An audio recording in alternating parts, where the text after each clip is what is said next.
As we're at June 22nd, 2026, where is AI this week? Where's it going to be next week? Next week, I don't know. Right at this particular moment, it's interesting. It's kind of like watching Laker playoffs. Everybody seems to be rushing towards some eventual end. Then the question comes in, well, where is it everybody's going in such a hurry? And should we be slowing this down because even the people building it might not really be able to understand it all the way? Or maybe, well, maybe we should just accept things as they are. And as somebody commented on a video that I did last week, saying, you know what, it's inevitable. So why the hell are we even fighting it in the first place? Well, if you're human like I'm human, I think there's certain things in life we don't want to accept. I was a cop for a long time, and during that time I saw people that were victims of crimes that didn't really want to be victims, and they didn't accept it as that's just the way things are. In fact, some people fought back. Some people fought back vehemently. Now, I'm not saying that we need to fight back against AI or the developers of AI or the people that have these particular agendas, but it would be nice to find out what these agendas actually are. What do they mean? What's the ultimate end game for these people? And in a video I did earlier today, I was talking about the end game scenario. What does that actually look like? Is it complete world domination and power? When I was growing up, shortwave radio was a thing. That was where we got our internet. And I've never been on the dark web, but there's this thing called the dark web, and I guess you can go there and do all sorts of dark things. I've never been there, but shortwave radio was kind of those people that would listen, just like the ham radio operators back in the day. Not that they would be developing conspiracy theories, but some of the broadcasts that were able to be picked up on shortwave radio were definitely not available on my AM FM station, and definitely not on the early beginnings of television. You just couldn't find that type of content. What was the content? Well, content was stuff like end of the world, one world government, United Nations taking over everything, disarming of the American public, and those sorts of things. Now, I know when I was growing up, communism, oh my God, you just joke that you're communist or somebody else was communist or socialist. It was a bad scene. It was really, really frowned upon to be able to even align with that kind of a thought process or that kind of a government. And here we are today. Well, communism, yeah, it's in New York, and it's really not a big deal. And I don't know if it's actually called communism. I know socialism is a much more used term in that regard. But for my generation, it's a little weird. But for others, it's kind of, well, maybe we should try it, give it a shot. So looking at where AI was, which it came on the market at the end of 2022. That's when ChatGPT broke open into the public. And as Mo Godwat says, he's one of the people that talk a lot about AI. That was kind of the world's Netscape moment. Netscape was that moment when the internet back in the late 90s kind of came into being, and people were actually able to use it a lot differently than when I was a 13 and 14-year-old dialing up some weird local number where I grew up in Alamogordo and talking to some person on the other side of the computer. Very two-dimensional. It was way before America Online, when they had other chat rooms that you could get into all sorts of trouble with, and so on and so forth. It's just, grown since then. But looking at the way that this has grown and looking at the way people are becoming much more into it is a very odd thing for me. You look at social media. Social media was supposed to help us become even more connected, and now it seems like if they just had social media in place, operated by artificial intelligence every step of the way. In fact, you would no longer talk to people that are giving an appearance as your family. And I only say giving an appearance as your family because I think soon we're not going to even need the real family. We're probably just going to be able to go online and see the things that irritate us or make us happiest and get that big dopamine spike so we continue to feed forward. Those platforms are put together to sell you stuff. I mean, Facebook doesn't cost anything, but people that are advertising on Facebook pay Facebook to advertise, and then we're seeing it. Same thing with Instagram, same thing with TikTok and TikTok Shop, same thing with these other platforms. Ultimately, that monetization layer is part of that process. Artificial intelligence sells very good. They've done some studies on Reddit. I mean, 90 to 95% effective in selling people things, stuff, items, services, whatever it may be. So, if one of the big systems out there for advertising and marketing says, hey, we're going to use AI in our process of helping businesses get more relevance and more clients and make more money, well, hell, people are going to go all in on that. In fact, what's interesting about that previous statement is the fact that if you even mention AI as being associated with a business that's getting rid of human labor altogether, my God, the stock goes up and people rejoice and are very happy that you're making this decision and this change. Is that good for us as human beings? Well, we'll ask the people that have been displaced by AI, probably not. Now, are they going to be able to reskill and actually go out there and retool themselves into learning a new craft or a new job or something else so they can get back into the labor market and make some money? I don't know. They say, they being the people that are controlling the monster at the top of this thing, and monster, I use that word a little bit tongue-in-cheek, but ultimately humans are driving this greater than human intelligence. At least we think we are at this particular point. If it really is all it says it is, and if it does become super intelligent, even an artificial general intelligence where it's smarter than us in every sector, every job, everywhere, once it achieves that goal, I don't know if we're really going to know if it's spoofing us or not spoofing us. I don't know if we're really going to know if we're in control or not in control. I think at that particular point, it's not going to be recognizable to us anything more than what our basic comprehension limits us to, I guess. Now, who's controlling it? The people at the top? Well, they're building out these systems. And of course, there's a couple things that they're spinning out there. And I'm just basically mind dumping into this. But one of the things they're saying is we have to not slow down our progress. We have to continue to move very quickly because we're in a competition. This is a competition with another company that wants to, another country, a country that wants to do harm to us here in the United States.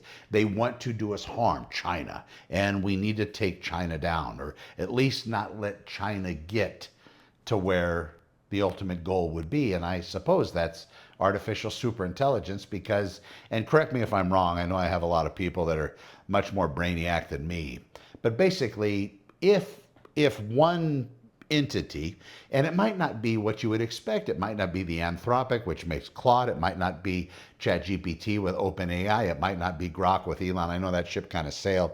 There'll be something else. I know he bought Cursor. So I don't think we've heard the last of Elon on the AI front. But whatever it happens to be, it might not be one of those companies. It might be somebody that's quietly building, somebody that's quietly maintaining and training, and somebody that's maybe doing it differently than the other AI companies that are there. And if that's the case, I mean, that could be sprung on the world any day. It might not be completely done with what we're used to using. Human beings, we're cute. We get used to things, right? We get used to the way things are. And then once we get used to them, we don't want them to change.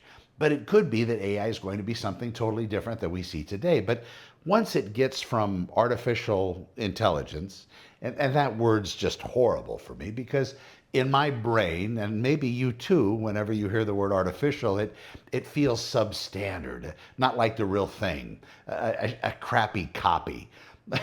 This isn't a crappy copy. This is better than the original intelligence. This is better than our intelligence because it's much deeper, much more broad, and much bigger and much higher. I mean, and stick whatever other interdimensional descriptions or outer dimensional descriptions you can on top of it, which probably we don't have a language that's really able to comprehend how big and how grandiose this would be able to be, or potentially maybe already is. We're just not seeing everything that they're releasing because it's still under lock and key. Good examples of this, and I'm not just, guessing at these things. You had Mythos 5, right? Claude, Anthropic's Claude model. They came up with another model, Mythos, and Mythos was lovely, and it scared people. It scared scientists. That was the public version of the story, the one for our consumption. It scared some people, including the people that were working on it. So what they decided to do is, oh my God, this is so dangerous, so devastatingly worrisome that let's just give it to the Forbes 100 list of the biggest financial institutions so they can have it. Don't know what that means, but it's interesting. And then they come out with Fable. I'm messing that up, and I watch this every day. Fable 5, I think it is. So it comes out, Fable comes out, and everybody's very happy. And I was close. I said this yesterday. I was so close. I was so close to switching it on, and I didn't. And then within the next 24 hours of me didnting, it gets taken away. So then people say, oh my God. So I'm working on crap back here, and I got these different models doing stuff. What if the government says, ha, you're done? So then I got to go back the old way. You can see this machine here on my right, behind me on your left. I don't even know how the orientation would be, but basically it updates every few minutes. I have a memory with all three machines back here that basically sync up a mesh. So if you have Claude and you're operating, more than one desk install on a desktop or laptop or whatever it may be, look into mesh. Check that out. It was something that was like very difficult to learn with my limited education and limited knowledge with this crap. But anyway, that's as an aside. That's a bonus from the video. But what if they take it away? What if it's gone? What if I have to go back to doing things I did the way I did before? Now, I'm still really close to the things how I used to do things before. It just takes a little bit more time. Now, when I develop an automation or a workflow, I can have Claude do it from beginning to end, and it's pretty seamless. And there's relatively any chinks in that armor. Typically, it's perfect the way that it does it. And then it makes me suggestions. It gives me suggestions above and beyond what I've already made. And then I ask it to go do the research, go look out there and see what that particular business model that might be similar to what I'm putting into place, or maybe I think mine's completely brand new and nouveau, have it go out there and find out if there are other companies that are like mine, or other business ideas or entrepreneurial events that I've struck up during my sleep last night, come have a conversation with and want to deploy it. And it comes and tells me, but what if that goes away? What if the preparation for shows like this go away? This one's just kind of a regurgitation of thought, talking about where my brain is. Something else too. So that was a big concern, right? Fable 5, they pull it away. Now let's say they come and they say, well, Claude's a problem. We need to get rid of Claude. So they pull Claude, period, off the market. Or if you're an OpenAI person, ChatGPT, you're into that large language model, they smack that off. Or you're a Grokker, they pull you off the Grok. They say no more. Or what if they limit this by person? Maybe Connor is talking about some kind of biological weaponization of something, and they go, and that's always the risk, right? Then they come to YouTube, they say, oh my God, this guy, we need to shut him down. So now the channel's canceled. Now, I don't monetize this, so I mean, it's not like I would lose anything, but maybe have people that like to watch or listen and comment, maybe they would miss me, and I don't want to break anybody's heart. So I try to stay away from that. But that power in the pulling back of something that was given, that's an issue. And I think we're going to see more of that, more government reaching in. Now, the government probably has its place to reach in. If they give us something that has the capability of developing, thermonuclear war, or some kind of a horrible virus, or whatever the flavor of the week is for the terrorists out there in the world, then yeah, I don't want them to have that. Now, while I wouldn't have had any issues using Fable 5 because I do nothing. I would have no reason to talk about mitochondria or talk about things that would pertain to me maybe training an AI model using Fable 5 or whatever release they have. I wouldn't be in that wheelhouse, so it wouldn't affect me. But other people that are in that environment, the other people that are doing these podcasts that have billions of dollars, that get the idea because they happen to be seated at MIT in some kind of a building and have people walking up, I have an idea about fusion. Maybe I'm all in because the idea is something that they've been waiting for. They get to go all in. We're not there. We're waiting for these companies to become publicly traded so we can invest our money and potentially lose it. Hey, speaking of that, look at the railroads, look at the internet, look at the early adopters of both of those cycles and see where the first wave of purchasing ended up. The original investors of all this now are going to be bailed out by when these companies go public, because the public offerings, the IPO, a lot of the hedge funds and massive retirement funds get to go all in. So they're going to extract their money out of it. And then if it collapses after that, I don't know what happens to the retirement funds or the people that have retirement. I don't. Apparently I was frugal or didn't apply myself or whatever it may be. So I'm still working for a living. And I think that might help keep me young. I don't know. No offense to anybody having retirement. Good for you. Way to stick it out. But as far as what they're going to do with those accounts, if you have a retirement and these companies go public, how far does your retirement account buy in on this? And while it looks like AI is going to grow forever, there's always comes a time when it has exhausted the ability to impress and woo human beings because we've been tapped out in our intellect. So while it looks great right now, I mean, you know, the dancing cats to the music, that's that's lovely. But that's where a lot of people are focused. They're not focused on trying to build something, trying to make something better.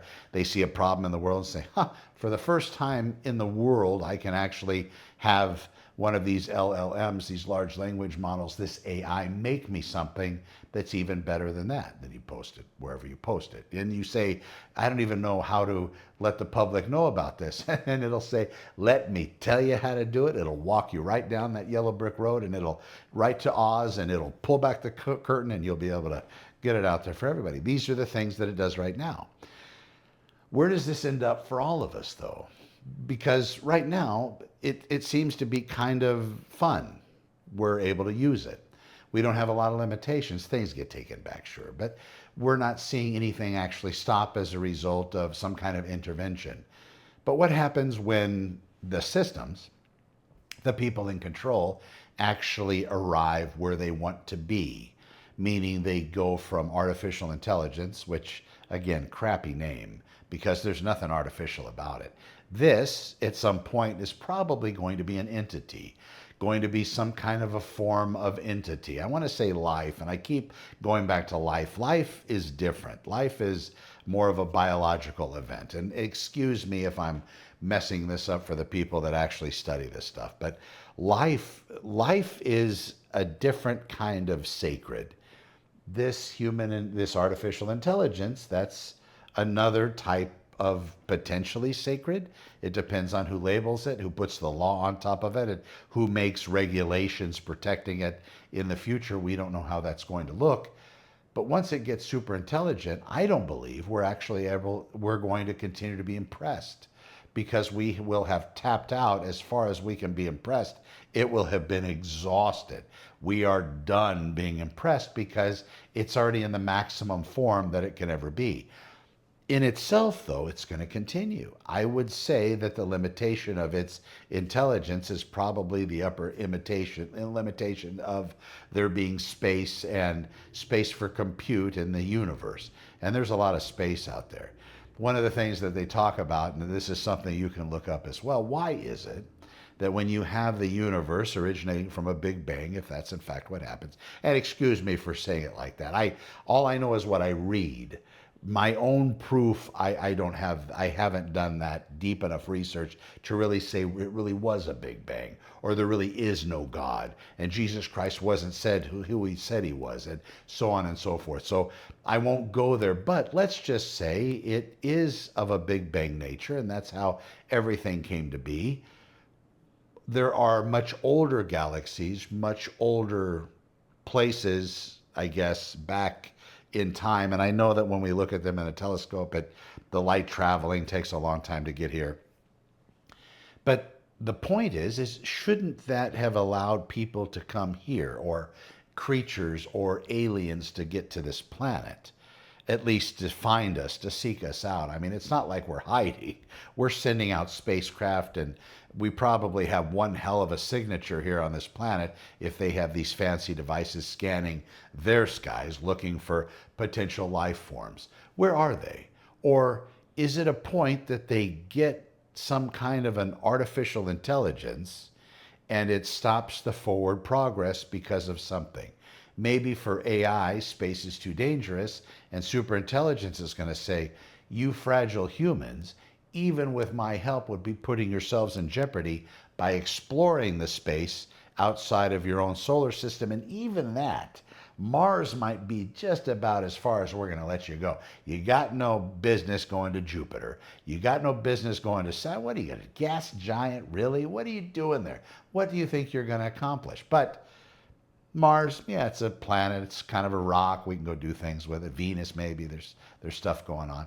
But ultimately, maybe the AI stops us from that. And maybe it was the same in other things that were created in some other universes, and AI is stopping them from the forward progress because, well, they want them to stay safe.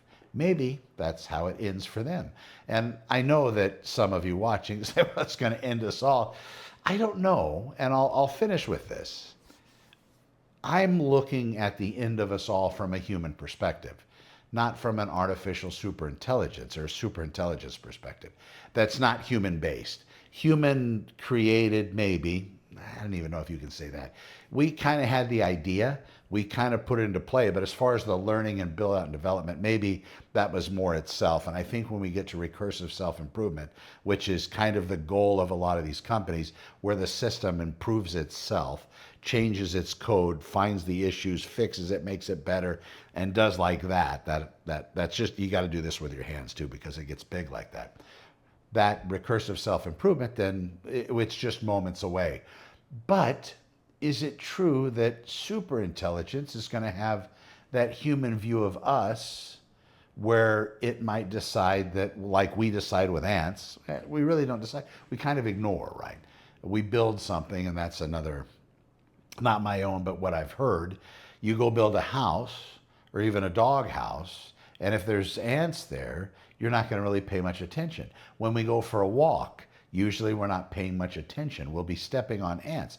Maybe artificial human controlled superintelligence doesn't care about the humans or the ants, but maybe non-human controlled superintelligence, and I think that's where a lot of the people at the top might be missing. Maybe it's going to have the bandwidth and ability to care for everything all at once and not want to see anything hurt, including traveling to the next planet out there and putting ourselves at risk. And then also including eating foods that would create the issue, or doing things in your personal life that would, yeah, you see where that could potentially go. So maybe the people controlling it that have built these bunkers and these underground compounds and have all the private, fancy, high-speed, low-dag karate type security out there, maybe they're kind of missing it. Now, as far as human beings go, we do pretty good with other humans being, depending on the level. There are some people out there that want to hurt each other. There are some people out there that really look at it in the Bible as it says, love thy neighbor as thyself, and really take it to heart.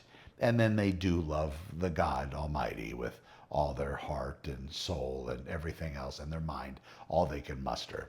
But then there's some people that just have it in for the rest of us for some reason. Maybe they think we're useless.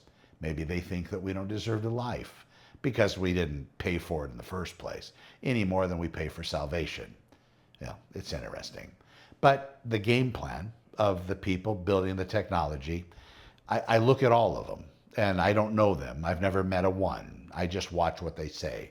I listen to their words. I watch how they say it. I watch the pauses and the inference. And all that can be scripted. All that can be preparatory. All that can be something that they've gone over, for hours and hours and hours with some kind of a coach that has them say it a certain way to try to get us to respond in like manner or a different manner. Somebody saying that they're going to close everything down and take over the world, or maybe get rid of most of the human population because, who really needs it? And maybe that's why you build out billions of robots, so you can get rid of the dead humans that has the virus that they self-inoculated themselves against. So there's 150 people still living on the planet. And of course their services are met because they live forever. There's no disease, no death, except accidental stuff, but they try to watch out for that.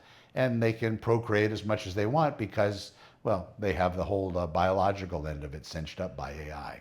I don't know if that's the outcome. If it is, that would suck. It would really be horrible if that's where people's brains were. I think that there's enough for everybody. I think artificial intelligence at some level would be able to solve all the problems we think we have. And then some that we actually do. The death and disease thing, that's a big one. Having people live longer, that probably creates other problems. We talked about the pensions being invested into these companies when they go IPO, because that's the way the law's been. I think it was rewritten May of 2026, this year. You should look into that. It's interesting, though. But I sure as hell don't want it to end that way. I enjoy this. I love this game. And I don't have what everything that I want, but I think at this moment, during this video right now, I have everything I need. But of course, we always seem to want and need more. I'm Connor. Be good out there. Thank you for watching very much. You can find a little bit about me at connorwithhonor.com. Be well. We'll see you tomorrow. Take care.